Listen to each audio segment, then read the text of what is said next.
আগামী জাতীয় সংসদ নির্বাচনে বাংলাদেশের রাজনীতিতে এখন আলোচনার কেন্দ্রবিন্দু নারী ভোটাররা। কেননা মোট ভোটারের প্রায় অর্ধেকই নারী ভোটার হওয়ায় ভোটের সমীকরণে রাজনৈতিক দলগুলোর ভাগ্য নির্ধারণে নারী ভোটারদের ভূমিকা এখন অনস্বীকার্য। সম্প্রতি বিএনপি ও জামায়াতে ইসলামের ঘোষিত ইস্তেহার বিশ্লেষণ করলে দেখা যায় নারীদের মন জয় দলগুলো দিচ্ছে নানামুখী প্রতিশ্রুতি। তবে বদলে যাওয়া নতুন প্রেক্ষাপটে নারী ভোটারদের মধ্যে বেশিরভাগই বলছেন প্রতীক নয়, এবার ব্যক্তি দেখে প্রার্থী নির্বাচন করবেন তারা।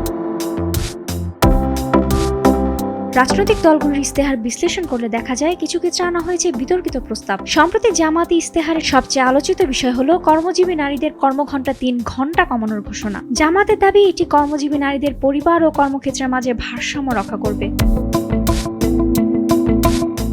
বিএনপি গুরুত্ব দিয়েছে নারীর অর্থনৈতিক ক্ষমতায়নে। পরিবারে নারী প্রধানের নামে ফ্যামিলি কার্ড চালুর মাধ্যমে সরাসরি সুবিধা দেওয়ার অঙ্গীকার করেছে দলটি। এছাড়া মেয়েদের বিনামূল্যে শিক্ষা এবং কর্মস্থলে শিশু যত্ন কেন্দ্র ডে কেয়ার স্থাপনের মতো আধুনিক দাবিগুলো তাদের ইস্তেহারে স্থান পেয়েছে।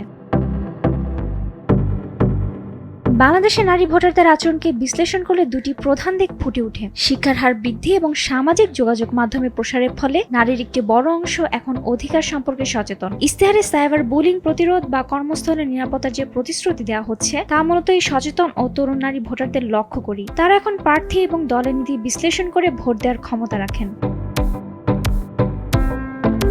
তবে সচেতনতা বাড়লেও বাংলাদেশের অনেক পরিবারের নারী ভোটাররা এখনো একক সিদ্ধান্ত নয়, বরং পারিবারিক সিদ্ধান্তকে প্রাধান্য দিয়ে ভোট দেয়। বিশেষ করে গ্রামীণ জনপদে এবং নিম্নবিত্ত পরিবারে নারীর ভোট এখনো বাবা, স্বামী বা বড় ভাইয়ের পছন্দ অনুযায়ী নির্ধারিত হয়।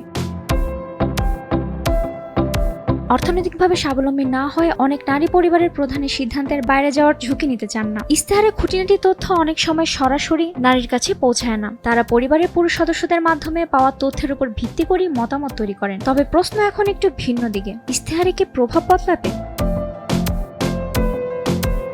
রাজনৈতিক বিশ্লেষকদের মতে দলগুলো এবারে ইস্তেহার এমনভাবে সাজানো হয়েছে যা পারিবারিক প্রভাব ও ব্যক্তিগত সচেতনতা উভয়কে নাড়া দেয়। ভোটের ময়দানে নারীরা এখন আর কেবল নীরব দর্শক নন, তবে তারা কি পুরোপুরি স্বাধীনভাবে সিদ্ধান্ত নিতে পারছেন? বাস্তবতা বলছে সচেতনতা বাড়ছে ঠিকই, কিন্তু পারিবারিক কাঠামোর প্রভাব এখনো প্রবল। শেষ পর্যন্ত ইস্তেহারের এই প্রতিশ্রুতিগুলো কতটা কার্যকর হবে এবং নারীরা কতটা প্রভাব মুক্ত হয়ে ভোট দিবেন সেটিই বলে দিবে আগামী দিনের ক্ষমতা কার হাতে যাচ্ছে। রুবায়েত তানজুম, দেশ টিভি।